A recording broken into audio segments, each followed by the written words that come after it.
Good morning students, मैं दीपा रावत आज आपके लिए लेके आई हूँ कक्षा 9 की गणित चैप्टर 4 दो चरों वाले रैखिक समीकरण प्रश्नावली 4.3। हम इसका दूसरा क्वेश्चन करेंगे। इसका फर्स्ट क्वेश्चन हम अपनी प्रीवियस वीडियो में सॉल्व कर चुके हैं। तो आइए शुरू करते हैं क्वेश्चन नंबर 2।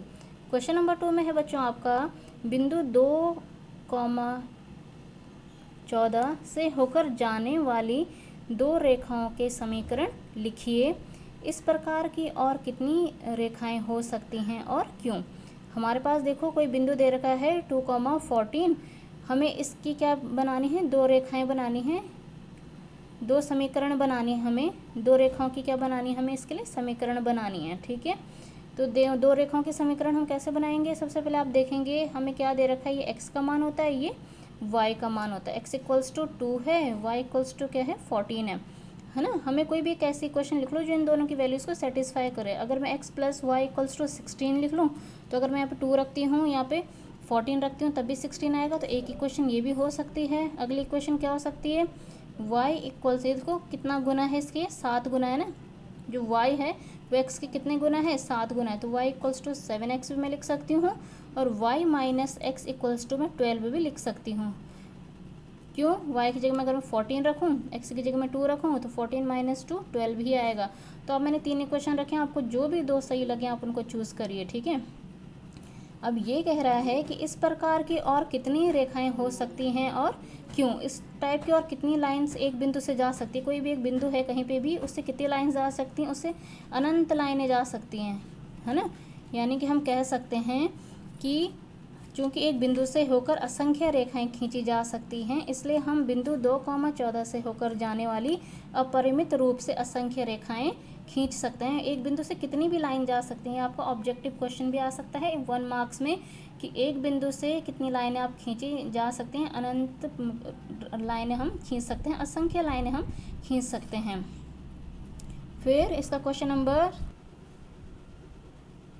नंबर 3 में है आपका, यदि बिंदु 3,4 समीकरण 3y equals to ax plus 7 के आलेख पर स्थित है तो a का मान ज्ञात करना है। आपको बिंदु दे रखा है 3,4, ये इस समीकरण के आलेख पर स्थित है। यानी कि जब हम अगर इस लाइन का ग्राफ बनाते हैं तो ये बिंदु उसमें कहीं ना कहीं पर है। तो आपको क्या करना है, a का मान ज्ञात करना है। अब देखो हल कैसे करेंगे हम, पहले हमने क्वेश्चन को एज इट इज़ लिख लिया 3y equals to ax plus 7।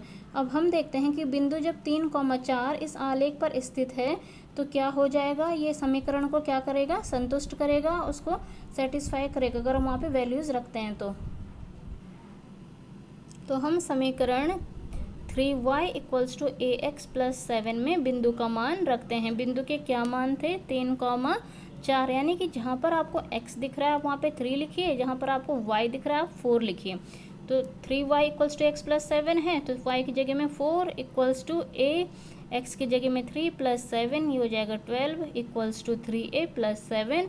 आप इसको a को इस साइड रहने दीजिए, बाकी आप नंबर्स को इधर की तरफ ले जाइए। 12 minus 7 equals to 3a, 12 minus 7 आ जाएगा 5 इक्वल्स टू 3a। तो a इक्वल्स टू हो जाएगा आपका 5/3। तो यही आपका क्या हो जाएगा, आंसर हो जाएगा।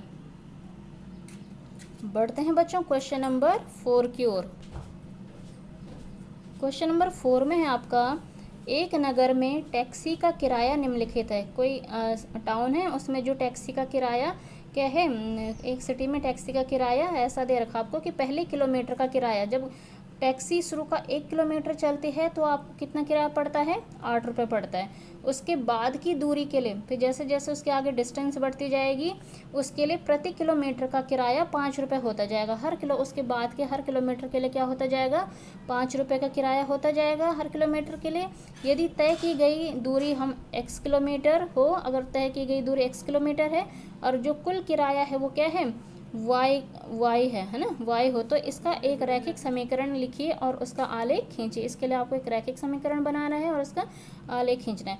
तो आपने क्या बोला कि प्रथम किलोमीटर, माना नहीं करना है यहाँ पे, प्रथम किलोमीटर का जो किराया दे रखा है आपको क्या दे रखा है, 8 रुपये दे रखा है और बाद के किलोमीटर के लिए क्या दे रखा है, 5 दे रखा है। मान लेते हम यहाँ पे बोला भी उन्होंने ऑलरेडी कि x ले लो। हमने माना कि पूरी दूरी कितनी है, x किलोमीटर पूरी दूरी है कुल दूरी माना करो या ना करो कोई फ़र्क नहीं पड़ता, कुल दूरी कितनी है x है और कुल किराया कितना है y है। अब देखो जब ये प्रथम किलोमीटर चलता है तो उसके लिए किराया कितना है 8 रुपये है, 1 किलोमीटर के लिए 8 रुपये है, इसमें 1 गुणा 8 ही आएगा आपके पास, है ना। अब ये क्या कर रहा है, शेष बची दूरी के लिए जो शेष दूरी बच गई, दूरी कितनी बच गई, कुल दूरी कितनी थी x, 1 किलोमीटर वो चल गया तो x माइनस 1 शेष दूरी हो गई, और उसके लिए जो किराया निकल के आएगा वो 5 रुपये निकल के आएगा हर किलोमीटर के लिए। तो हर का मतलब क्या है गुणा, हर किलोमीटर के लिए, हर उसके बाद कितने किलोमीटर बच जा रहे हैं, x माइनस 1 किलोमीटर बच जा रहा है, और तो उसके लिए किराया कितना हो जाएगा 5 रुपये।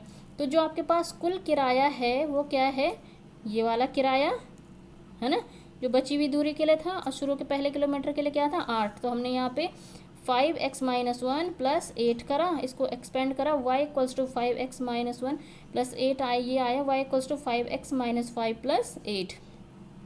यहाँ से इसको सॉल्व करिए, जब आप इसको सॉल्व करेंगे y इक्वल्स टू आपके पास आ जाएगा 5x प्लस 3। आप नंबर्स को इधर लेके गए वैसे इधर कर लिया, ठीक है। तो ये बचा रह गया 5x माइनस वाई प्लस 3 भी हम इस इक्वेशन को लिख सकते हैं। अब आपको इसके लिए ग्राफ बनाना है, ग्राफ बनाना आप प्रीवियस वीडियोस में भी सीखें, यहाँ पे फिर देख लेते हैं। y equals to 5x plus 3 आपके पास समीकरण है।